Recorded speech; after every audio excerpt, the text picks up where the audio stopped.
Бүгінгі сабағымыздың тақырыбы химиялық реакциялардың жылдамдығы.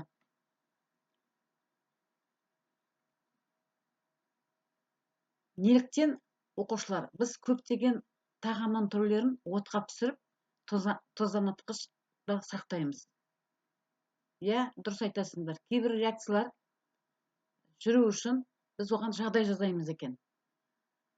Жылдам жүретін химиялық процестерге мысалға жарылыс жатады, ион алмасу реакциялары жатады, нерв жүйесі импульстерінің берілуі жатады.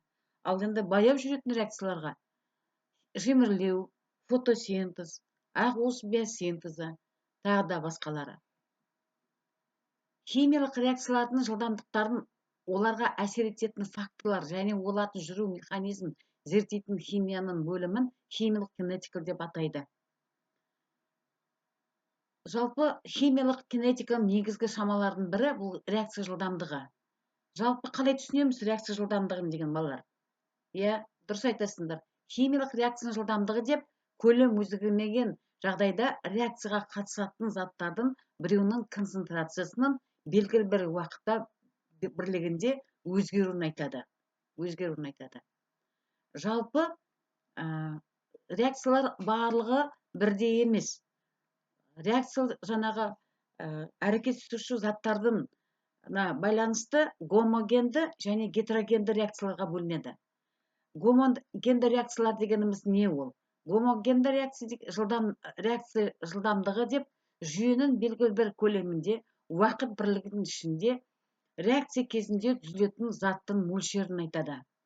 Мына көріп отырғандай реакция жылдамдығы, гомогенді жылдамдығы тең болады плюс-минус дельта С бөлінген дельта Т. Дельта С дегеніміз концентрация, дельта Т дегеніміз бұл деген уақыт бірлігінде. Яғни гомогенді реакциялардың жаңағы уақыт бірлігінде реакция қатысқан немесе реакция кезінде түзілген заттың мөлшерін айтады. Ал енді гетерогенді реакцияның жылдамдығын деп фаза бетінің аудан бірлігінде белгілі бір уақыт ішінде реакцияға қатысатын немесе реакция кезінде түзілетін заттың мөлшерін айтады. Көріп отырғандай реакция жылдамдығы F гетерогенді тең болады плюс-минус дельта N бөлінген S көбейтілген дельта Т. Дельта N дегеніміз зат мөлшері, S дегеніміз жаңағы ауданы. Реакцияға қатысып жатқан заттардың ауданы. Яғни балалар, әрекеттесуші ауданы. Яғни гомогенді реакциялар дегеніміз ол қай уақытта жүреді? Гомогенді реакция ол мысалға әрекеттесуші заттардың екеуі де газ түрінде болатын болса, агрегаттық күйі, немесе сұйық болатын болса. Ал енді гетерогенді реакцияларда бұнда мысалға қандай келтіре аламыз? Бұнда агрегаттық күйлері әртүрлі. Мысалға тас көмір оттекте немесе ауада жанады. Көрдіңдер ме? Тас көмір ол қатты зат, агрегаттық күйі, газ, оттек ол газ. Міне осындай реакцияларды гетерогенді реакциялар деп атайды. Гетерогенді реакциялардың жаңағы жылдамдығына әртүрлі факторлар әсер етеді. Біріншіден ол зат табиғаты. Мысалға айтайық, бір кесек, сәл ғана кішкентай кесек натрийді суға салып жіберсек, ол өте қарқынды реакция жүріп, газ бөлініп жатқанын байқайтын боламыз. Ал енді кальций металды салатын болсақ, ол жүретін реакция сәл бәсеңдеу болып келеді натриймен салыстырғанда. Неге олай? Яғни бұл натрий мен кальцийдің активтілігі әртүрлі. Ана кернеу қатарда қарайтын болсаңыздар, натрий кернеу қатарының ең басында тұр, екінші орында кальций тұр. Ол не деген сөз? Яғни натрийдің активтілігі кальцийден жоғары. Одан басқа реакцияның жаңағы жылдамдығына тағы да бір фактор бұл концентрация. Концентрация бұл сұйық заттардың арасында F әріпімен белгіленеді. Қатты заттардың арасында аудан жаңағы бірлігінде S және бұл газ қысым. Яғни бұнда не деген сөз? Температура тұрақты болғанда реакцияның жылдамдығы әрекеттесуші заттар концентрациясын көбейтінісіне тура пропорционалды. Сіздер мына суретте көріп отырғандай, жаңағы F тең болады. К дегеніміз бұл констант, реакция жылдамдығының константысы. С дегеніміз бұл жаңағы әрекеттесуші заттардың концентрациясы. А, значит, бір затпенен екінші заттың әрекеттесуі. С дегеніміз екінші заттың концентрациясы. көрсетілген. Бұны 1864 жылы Гольдберг Вааге деген ғалым жаңағы анықтаған екен. Үшінші фактор бұл температура. Температура бұл жаңағы ғалым Ван Гоф температура ережесі бойынша жүйенің температурасы 10 градусқа көтерілгеннен кейін реакция жылдамдығы 2-4 есе артады. Яғни гамма дегеніміз бұл Ван Гофның температура коэффициенті болды. Сіз көріп отырғанда реакция жылдамдығы тең болады.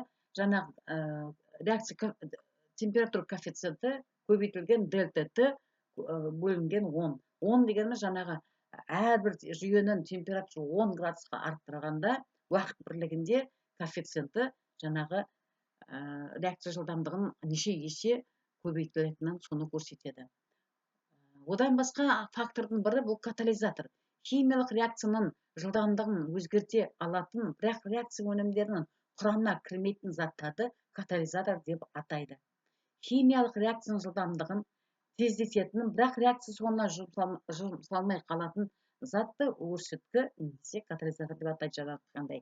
Енді керісінше жаңағы катализаторды қай уақытта пайдаланады? Егер де бізге реакция кезінде өнімін тез алу қажет болса, онда катализаторды біз қолданамыз.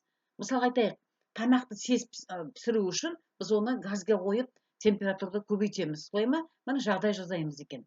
Я немесе керісінше реакция жылдамдығын баяулайтатын затты ингибитор деп атайды, басытқы дейді немесе. Яғни бұл ингибитор қай уақытта қажет? Яғни темірдің таттану процесі. Бұл жаңағы қажет емес процесс, таттану дегеніміз. Сондықтан ол темір бұйымдарын таттанбау үшін оған жаңағы ингибитор заттар қолданады. Яғни жаңағы сондай темір бұйымдардың сыртын әртүрлі бояуменен, эмальменен құрымдайды, тағы да басқа шаралар қолданады. Мінекей жалпы реакция жылдамдығы дегеніміз осы балалар.